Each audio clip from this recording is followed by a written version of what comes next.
Who the hell is this guy? Kurt Eichenwald? Whatever. Turkey is killing Kurds right now. Turkey is killing Kurds right now. Our allies in the fight against ISIS are dying because Trump, the unethical, stupid, delusional megalomaniac, decided without input it was a neat idea to leave them at Turkey's mercy. The peace zone is gone. Here come Iran and Russia. So tell me again how Donald Trump isn't completely aimed by Putin. The bombing of Kurds in northern Syria by Turkey has begun. If you're seeing this through the lens of American politics, at real Donald Trump, shame on you. Real people are being killed. Looks like same commander told India's post real danger would be Turkish forces attempting ethnic cleansing of Kurds in northeast Syria. If ethnic cleansing happens in our area, or they kill Kurds and bring Arabs in, this would be the U.S.'s responsibility. This might be a valid statement if we hadn't already seen Turkish-backed forces looting, killing, and displacing Kurdish citizens in Afrin, replacing them with jihadists and even ex-ISIS fighters and families. We have already seen it. Alright, so, basically, this entire situation is just pretty much freaking stupid because, let's just, and it's all freaking political. It's all about oil. Syria pipeline. Pipeline. The Iran-Iraq-Syria pipeline is a proposed natural gas pipeline running from Iranian South Pars North Dome gas condensate fields towards Europe via Iran, Iraq, Syria, and Lebanon to supply European customers as well as Iraq, Syria, and Lebanon. I believe that this is part of the reason why we've just been on a non-stop killing spree, occupation in the Middle East, because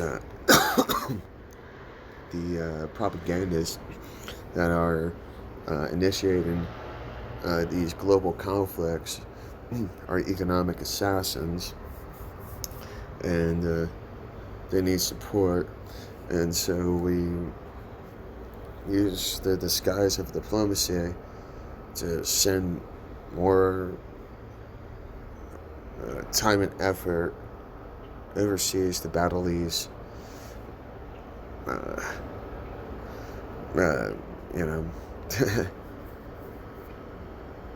global research, the secret stupid Saudi-US deal in Syria. Well, this might be pretty freaking interesting. Here, hold on a second.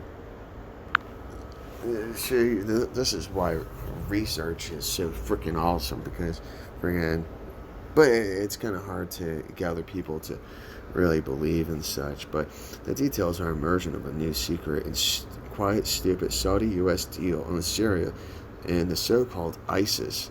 It involves oil and gas control of the entire region and the weakening of Russia and Iran by Saudi Arabian flooding the world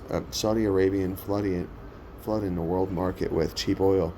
Details were concluded in a September meeting by the U.S. Secretary of State John Kerry and the Saudi king. The unintended consequence will be to push Russia even faster to turn east to China and Eurasia. So, hold on a second. Let me get to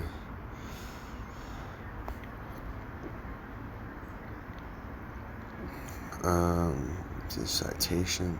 Let's see. Where's the date of this article?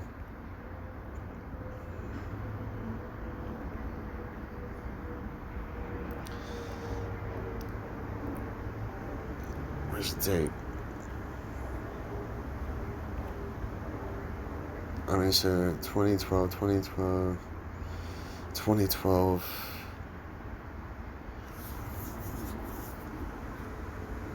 Well, it's right there. I was saying So September 24, 2014, 2014. Alright, well, anyways. So what has happened is a longtime U.S. ally inside OPEC, the Kingdom of Saudi Arabia, has been flooding the market with deep discounted oil, triggering a price war within OPEC, with Iran following suit and panic selling short in oil future markets. The Saudis are targeting sales through Asia for the discounts, and in particular, its major Asian customer, China, where it is reportedly offering its crude for a mere $50 to $60 a barrel rather than an earlier price of around $100. That Saudi financial discount and operation in turn is, by all appearance, being coordinated with a U.S. Treasury financial warfare operation via its Office of Terrorism and Financial Intelligence, in cooperation with a handful of inside players on Wall Street who control oil derivatives trading. The result is a market panic that is gaining momentum daily. China is quite happy to buy the cheap oil, but her close allies, Russia and Iran, are being hit severely. So, global research. I wish I. Let's see, when was that? Let's see if I can find that again.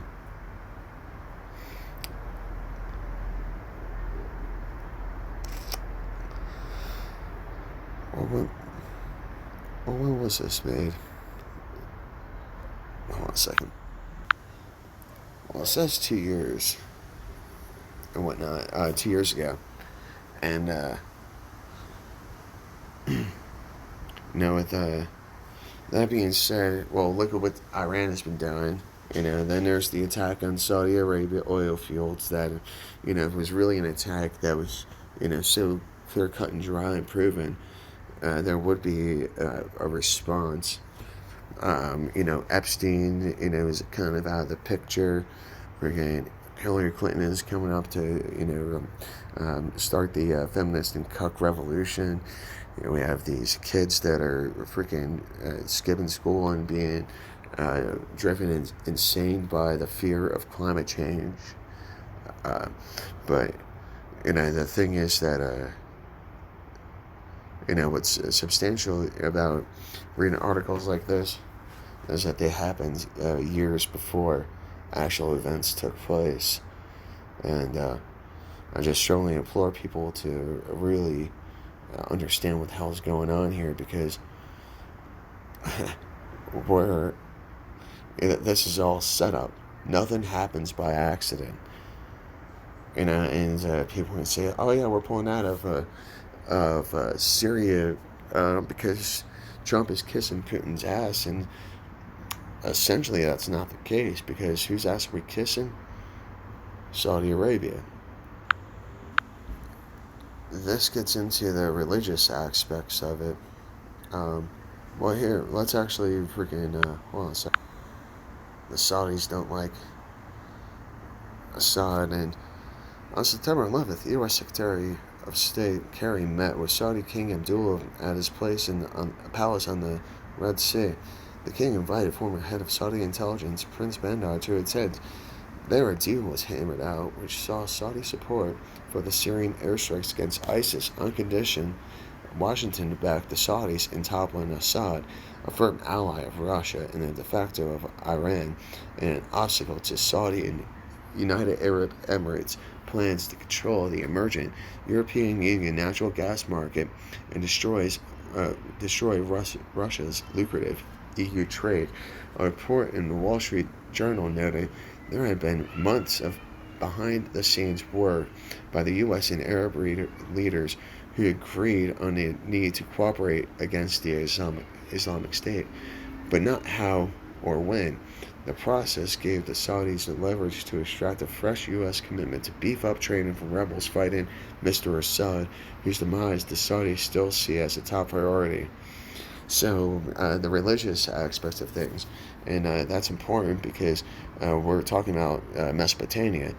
where civilization started and whatnot. There was a lot of rich history there and whatnot. So, uh, this is a form of the Holy War. And these historic fault lines inside Islam, which lay dormant, were brought into a state of open warfare with the launch into the U.S. Department and CIA's Islamic Holy War, otherwise known as the Arab Spring. Washington neoconservatism embedded inside the Obama administration in a form of deep state secret network and their allied media such as the Washington Post advocated U.S. covert backing of a pet CIA project known as the Muslim Brotherhood. As I detail in my most recent book, America's Hellinger Craig, or whatever, the CIA had cultivated ties to the terrorist Muslim Brotherhood death cult since the early 1950s. Now we map the resources of known natural gas reserves in the entire Persian Gulf region, the motives of the Saudi-led Qatar and United Arab Emirates, and finances with billions of dollars the opposition to Assad, including the Sunni ISIS, becomes clear. Natural gas has become the favored clean energy source for the 21st century, and the EU is the world's largest growth market for gas. A major reason Washington wants to break the Gazprom EU supply dependency to weaken Russia and keep control over the EU via loyal proxies like Qatar. Today, the U.S.-backed wars in Ukraine. Today, the U.S.-backed wars in Ukraine and in Syria are but two fronts in the same strategic war to cripple Russia and China and to rupture any Eurasian counterpole to a U.S.-controlled New World Order. Oh man, now I just sound like a conspiracy theorist, huh? And each control of energy pipelines, this time primarily of natural gas pipelines, from Russia to the EU via Ukraine, and from Iran and Syria to the EU via Syria, is the strategic goal. The true aim of the U.S. and Israel-backed ISIS is to give the pretext for bombing Assad's vital grain silos and oil refineries to cripple the economy in preparation for a Gaddafi-style elimination of Russia and China and Iran. Well, that makes a lot of sense. Well, in the narrow sense. A Washington neoconservative Shiite who controls Syria could control the Middle East, and from Syria, get rid of Russia. He will hold the key to Russia House, as well as that of China via the Silk Road. Religious wars have historically been the most savage of all wars, and this one is no exception, especially when trillions of dollars in oil and gas revenues are at stake. Why is the secret Kerry Abdul deal on Syria reached on September 11th stupid? Because the brilliant tacticians in Washington and Riyadh and Doha, I'd say those places, I'm American, and to an extent in Ankara, are unable to look at the interconnectedness of all the disorder and destruction they foment. To look beyond their visions of control of the oil and gas flows as a basis of their illegitimate power, they are planting the seeds of their own destruction in the end. And so, hopefully that like this puts things in a little bit more a better perspective for people. Like that, this is everything that's been planned. This is orchestrated. Oh my God, it's done an announcement. No, this announcement was planned freaking years ago. So, be safe, be kind, stay strong, continue doing the research, and this is a pretty substantial article.